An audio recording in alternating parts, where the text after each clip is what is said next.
Hello and welcome to the O Double channel with me, Olayemi Oluwadamilola. Alright, yes, so you're welcome and thank you for all of your contributions so far, for liking, commenting, sharing. You are the best.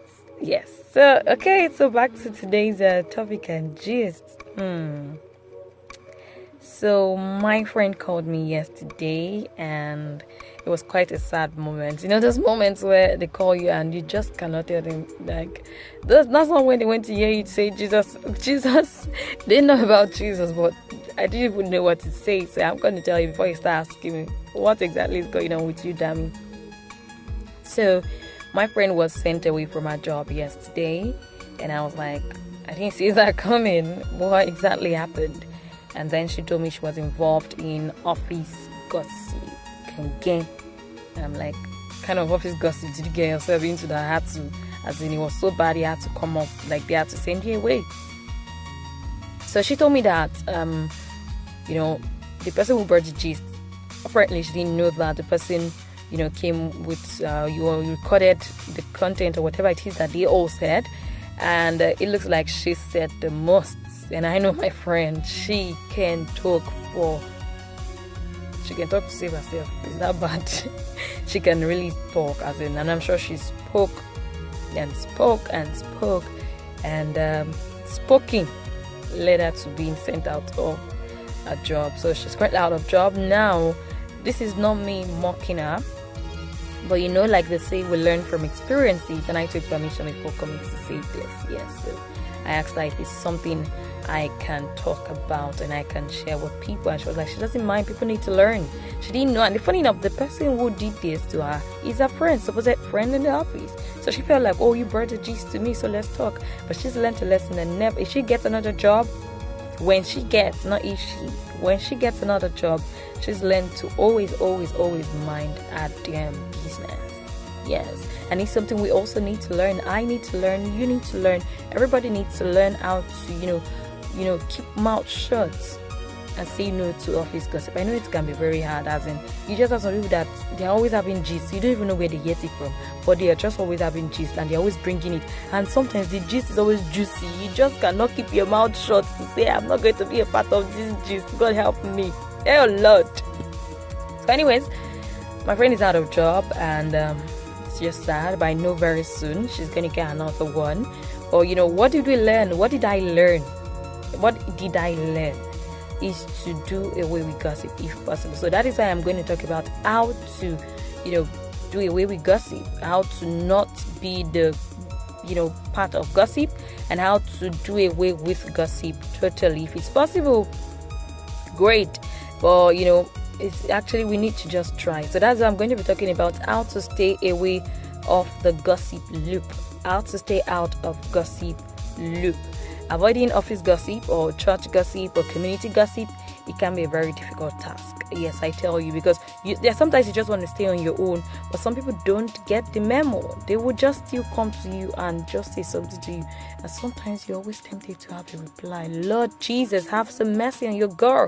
Yes, just sometimes you just want to say something and you just can't control yourself. But yesterday, did I learn? I did learn. It wasn't me it happened to, but she's like me too. And I'm like, wow. Imagine you seeing some things and you do not know that you're having yourself recorded, and then they're sending it back to the person that was being discussed or the person that was the bone of discussion. That's some very shitty and very scary thing that people do. So yes, what is the first thing to do if you want to stay off the gossip loop in the office is that you do not participate in office session, any office gossip session. Try as much as possible to put yourself off any office gossip session. It cannot, I know it's not something that is very easy. It's not something that you just wake up one morning and say, today I'm not going to gossip, I'm not going to say anything. It's very hard, because that's when the devil will even be bringing juicy details, as in making it fly around your face, around your corner. So what you need to do is just try as much as possible. Always have something to remind you. Like me now, constantly I have this story of my friend to always remind yourself that, damn it, do not get yourself involved in this, because you don't know who is recording, you don't know who is putting it down, you don't know who is having it down, you don't know who is having this conversation written down to put you in trouble. So you need to learn, and I am learning to always try as much as possible, one step at a time, to stay off office gossip. Another one is that you do not respond to information. No matter how interesting this thing is, learn. If you seem interested, the moment you begin to add one or two things, they're always going to keep coming back to you to add gist, and you're always going to be tempted to reply. But when you try it once, they come, you don't see anything. Let them talk you here for. You don't see anything, or you just tell them, you know what, I'm not interested. And the funny thing about people is when they come to you the first time and they say something to you, you don't respond. They come the second time, you don't respond. They come the third time, you don't respond. They're going to walk you and don't bother going to her. She's not going to say anything. Because the thing that gossips want is that they want you to also add information. They want you to also add something to what they have tabled. So the moment you add something, that's when you need to be asking yourself, because they're going to carry whatever it is that you have said and carry it on their head. And then, the thing about gossip is they will not stop there. Once you say one thing, they will transfer it to another person. Even add what you didn't say. Add it. Subtract. Put everything. What you didn't say, and now say it to another person. Then that person too, when the process of communicating to another person, will say one or two things that you didn't say and not in your words. So that's why you do not need to respond to information. Try as much as possible. Do not add one thing to whatever it is that is said, and then be negative. Always look uninterested. The moment you give an office gossip a good audience, you've met their criteria. They're always going to want to come to you once you give them audience. But the moment you don't give them audience, you do not meet their criteria, so they won't come back to you at all. In the future, they will avoid you. And if you're somebody that I know someone, my former church, the pastor's wife, whenever you go to her and you say, "Ma, please, I want to complain," or you want to try to gossip about someone, she'll tell you, "Please wait." She say, "Who is this person that you want to talk about?" Once you mention the person's name, she's going to call the person and say, "Okay, Dami right here is saying this and this about you. Please, Dami, I would like you to repeat what you said in front of this person." I swear, in your life, you will never ever want to try going to that woman to say something again, because you know what she's going to do. So those are kind of methods that you can also adopt as well to help you, curb, being a part of office gossip. Do not give audience. The moment you begin to give audience, you have succeeded in them having seen you have the criteria of becoming an office gossip, and whatever you say can be used against you. So be negative. Always find something negative to say about office gossip. This thing people are doing is not good, or this thing people are doing, it can lead to trouble. Once you start, they don't want to hear that. Once you start saying that, they will not come to you, and once you start looking uninterested, they won't come to you. If you're somebody that they see as considered as a standoffish person, you have succeeded in getting yourself out of office gossip. And then you also need to help yourself to know that sometimes, because this person has been hurt by another person, they want to rubbish and tarnish the person's image. So you need to be sure of what this person is saying. Do not take it upon your head. I know people, this person is bad, this person actually did it. You don't wait to even be sure of what I said. But because I'm your friend, you're going to begin to react to the person. You're going to tell yourself, "I'm not going to greet this person tomorrow. How will you do that kind of thing?" That's why you now begin to put two and two, things that didn't matter. You now begin to put them together and begin to say, "Hey, maybe that's why he reacted to me this way. Maybe that's why he did that to me that way. Maybe that's why he did it this way."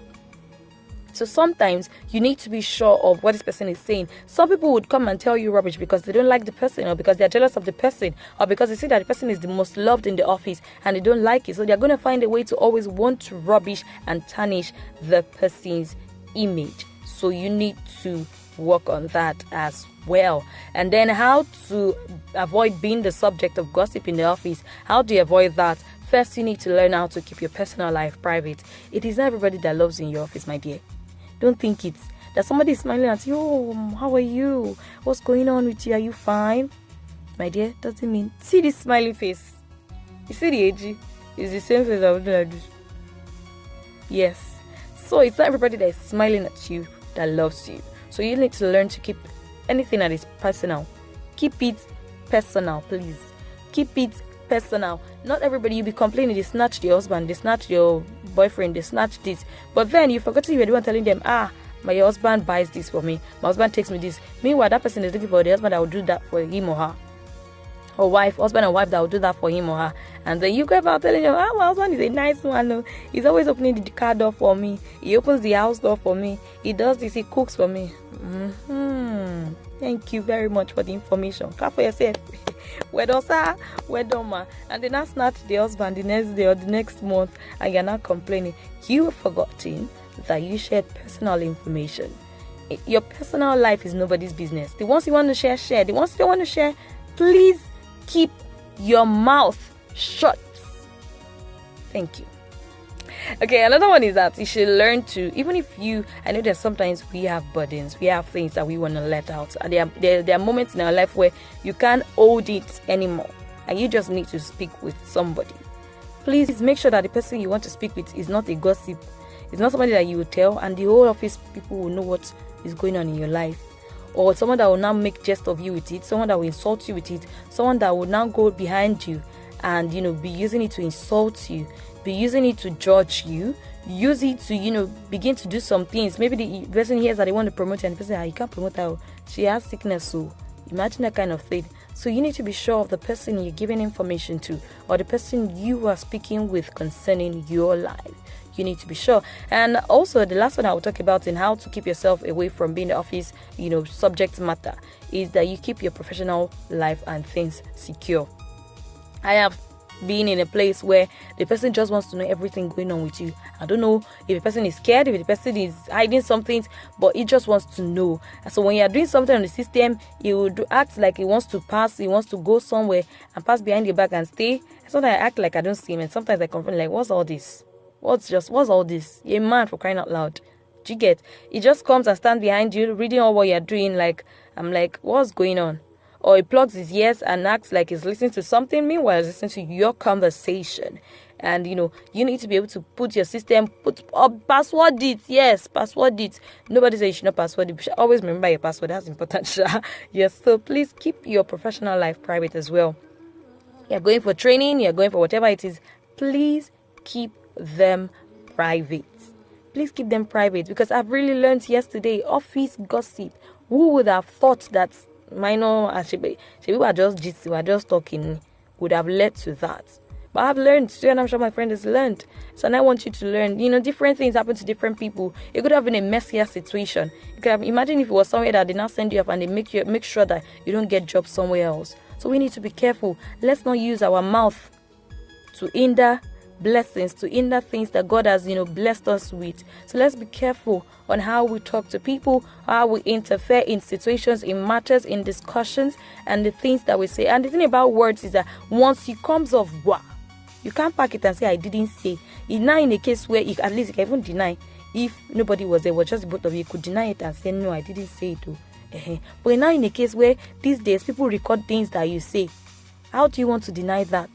So please, let's be careful. That was what happened to my friend. The person who brought the gist recorded and she didn't know, and she said the most. If only she had known. If only. But she didn't know. And some of us are guilty of all these things too. We'll just go about talk. Yeah, you're gossiping here, you join. You're gisting here, you join. You don't know who is recording, you don't know who is taking down, you don't know who is a representative of the boss or somebody else in that place taking note of what every one of you is saying. And at the end of the day, you say they send you off or they sent you away from the job. They didn't give you the reason. Mama, Baba, this might be some of the reasons and you do not know. So please, let's ensure that we do not take part in any form of gossip. Office gossip, church gossip, community gossip, school gossip. You're talking about lecturers. You don't know that one of the favorite lecturer students is there. You're talking about it. And later you now come and say the lecturer failed you for no reason. My dear, you've forgotten that you once talked about the lecturer at one time or at one point in time. So please, let's ensure that we do away with office gossip or whatever form of gossip, because it can lead to a messy situation. I hope that you've learned this week, and I hope that you comment below if you have been involved in any form of gossip and it has backfired. You were betrayed, you were sabotaged, you were whatever it is. Just let me know what the experience you had in in any form of gossip that you've gotten yourself involved in and involved with as well. Please contribute and please comment, and do not forget to click on the like button below and also on the subscribe button as well. I am Walayami Oluwadamlola. From me to you, have a wonderful day and a wonderful week. And not forgetting, yes, Easter. Woo! Yes, and do not forget that the reason for the season, Jesus died for us. It could have been us. I don't have money to pay for my sins, so imagine I'll be broke, as in BROK, brokenness gone. I would have finished. But thank you, Jesus, for dying for me. Thank you for not allowing me to be killing goat and ram for every sin committed. Thank you for your grace. Thank you. So take our time to say thank you to God for dying on the cross for you. And make sure you have a happy time and a joyful time with your family and friends. Happy Easter. And I remain Olayemi Oluwadamlola. I love you. Bye.